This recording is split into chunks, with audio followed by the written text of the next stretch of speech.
What's up, guys? I'm BTC. Welcome back to the Respawn, where I answer your questions. Today we're talking new types of capture point and payload maps, healing turrets, and more.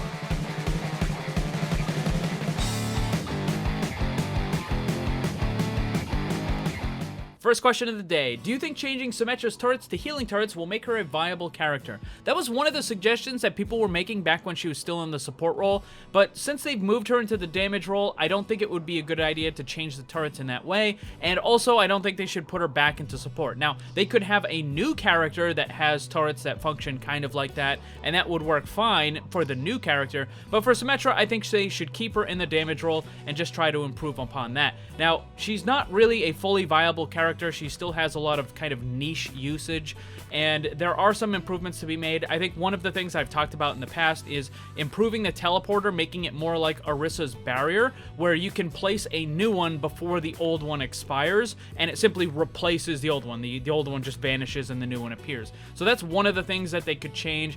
There's probably a couple of other things as well to make her viable, but I don't think switching out the turret to make it heal, that time has come and gone. She's not a support anymore.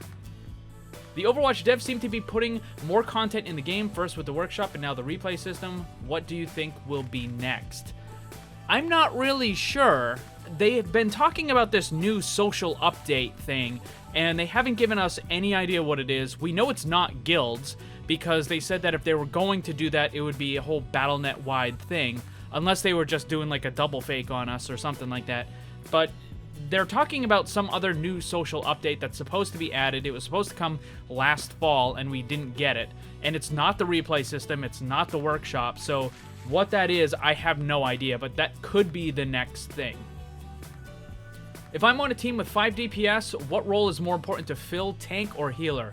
You almost certainly want to go with healer, because do you really want to play a Reinhardt or an Orisa, or even a bruiser like Diva or Hammond, without a healer on your team? That's not a good idea. Really, the only character in the tank category that you could use is Roadhog, and then that's, I mean, it would kind of work for you, but it wouldn't work for your team.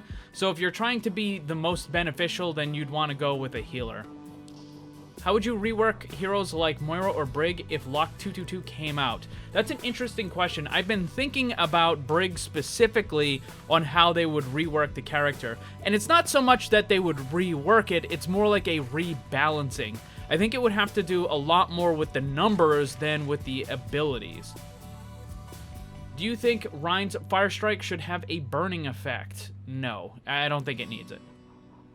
Were the Torb changes really necessary? No, definitely not. Torbjorn is one of the least played characters in the entire game. This is across all ranks, across all platforms. Yes, even the lower bracket in Bronze and Silver, Torbjorn is still one of the least played characters.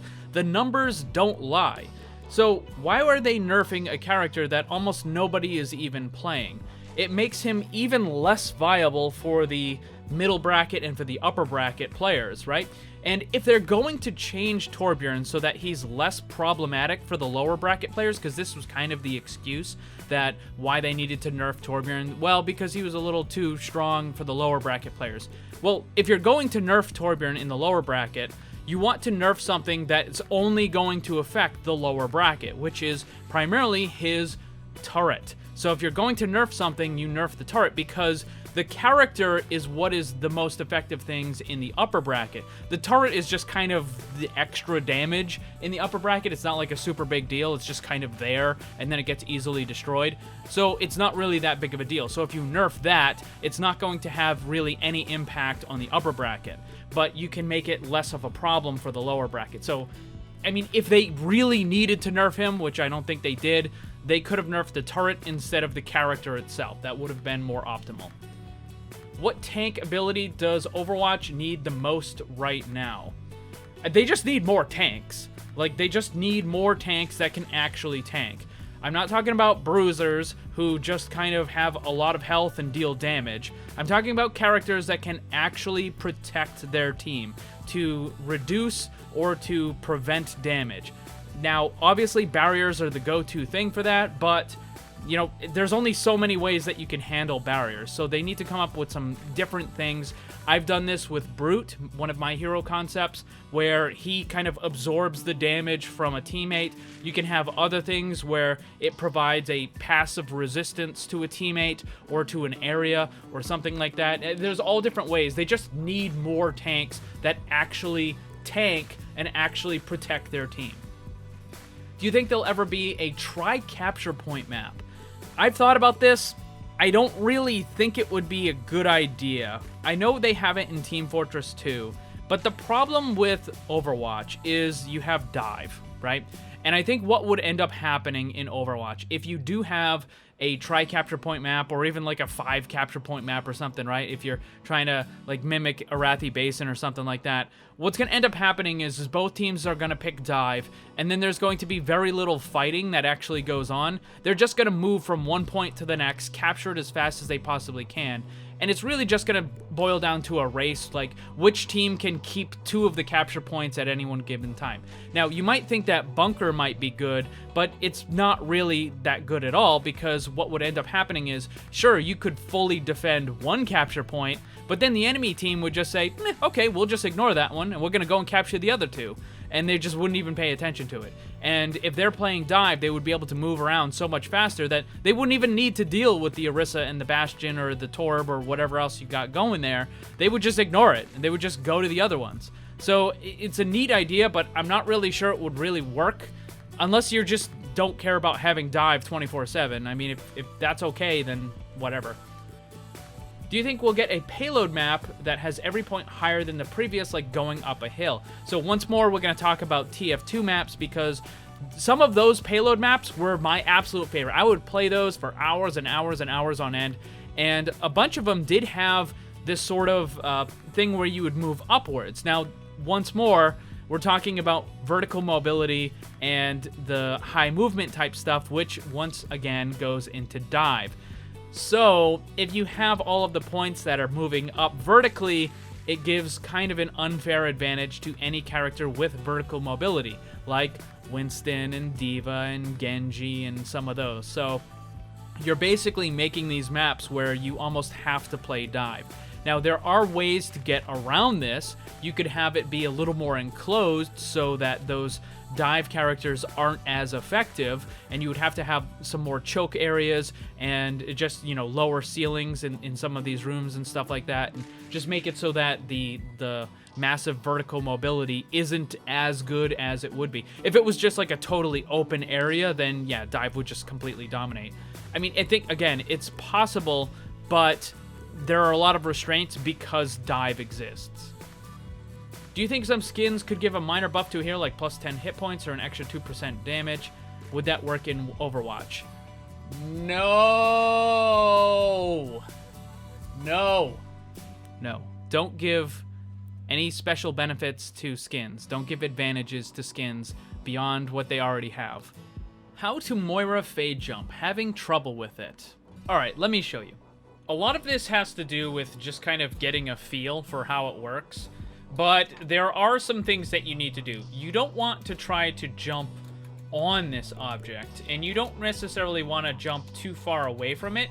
You have to jump so that you're kind of sliding against it, so that when you're jumping, you hit this edge about halfway through your jump, and that's going to catapult you up top. So let me see if I can get this. So there you go. Now, this is a pretty nice jump for Moira. Having this sort of vertical mobility is pretty good. But again, you need to practice it. So let me show you. You also want to activate your fade right before you start going, because the whole thing is you have that increased movement while you're actually in the fade, and you'll keep some of that momentum when you leave the fade. So you want to have as much of that going through the air as possible. So if you start way back here, for example, it just doesn't give you what you need.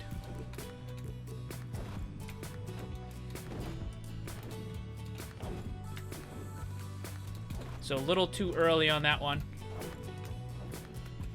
Again, a little bit too early on that. And there you go, up on the top. And this is actually the same way that Brigida's shield boost works. Now, they did nerf this so that it's significantly less effective, but you can still, to some degree, get the shield boost to kick you up a little bit. What do you think Jeff meant about the Summer Games dates being different? I think it's just quite literally that. They're going to move around the Summer Games. I think normally the Summer Games take place fairly late in the summer, like August time frame, and there's a pretty big gap between the anniversary event and the Summer Games, and I think they just want to kind of close that gap a little bit. And I think they're also probably going to move stuff around just to accommodate the Overwatch League. Is it a reasonable idea to purposefully take damage from an enemy ultimate so your supports can heal you and gain ult charge? Well, not necessarily from an enemy ultimate, but just normal damage? Yes, absolutely. That is a valid strategy. Many high-ranking tank players do that, where their Reinhardt will just drop the shield, take damage, so that your supports can build their ultimate. Now, this is kind of a double-edged sword because it means that the enemy is gaining their ult charge as well. So it's not something that you want to do all the time, but there are times when you absolutely would want to do this, particularly if your Zenyatta is close to getting his Transcendence or an Ana is close to getting her Nano or something like that, then yes, it perfectly is valid. It's just you have to be smart about when to do it and when not to. Should the shield generator be brought back into the game? So just like with the healing turret ideas, I think this is fine, but it wouldn't be for Symmetra. It would be for some other character. Also, the shield generator shouldn't be an ultimate. It should probably just be a normal ability. Obviously, it would be less powerful than the ultimate version, but I think you could definitely have that, where you could just have another builder, he throws out something, it provides a shield for all of your teammates in a certain area for, let's say, 15 or 20 seconds or something, and then it just breaks and, you know, goes away and that sort of stuff. Would that work? Yeah, sure, it absolutely would. For Symmetra, no, doesn't need to be brought back for her. Are projectiles that bounce off the walls good for the game? I don't think you want every single projectile to bounce off of walls like the Zenyatta and Genji attacks and the Pharah rockets and stuff. No, all that stuff doesn't need to. However, if you have a character that is specifically made to bounce stuff off of walls, then yes, that absolutely could work. It could be a very interesting concept because it means you can kind of attack around corners or behind barriers and all that sort of stuff. In fact, I made a hero concept that uses just that sort of an attack. Her name is Jules. I made that a little while ago. That was the most recent one that I made. You can go and check that out. I'll put a link for that on screen and down below. But she uses an attack and an ultimate that has this kind of bouncing effect, and it would absolutely work in the game. That's going to be all the questions for this week. Thank you to everyone who's submitted one. Once more, if you ask repeated questions that have already been answered, they are not going to get answered again. You can find out all of the questions that have ever been asked for a Respawn video on my Discord. There's a special channel. So if you're looking for a specific question or if you've been asking it for a while and you don't see it getting answered, it's probably because it's already been answered in a previous video. So go and check that out. And also, check out that video on Jules. It's a really awesome hero concept. Thanks for watching, and if you'd like to see more, subscribe and hit that bell so you don't miss anything. Also, come hang out in my Discord server and my Twitch live stream. Special thanks to my Patreon supporters. If you'd like to see what kind of cool VIP rewards you can get, check the links down below. And remember, always blame the controller because it's never your fault.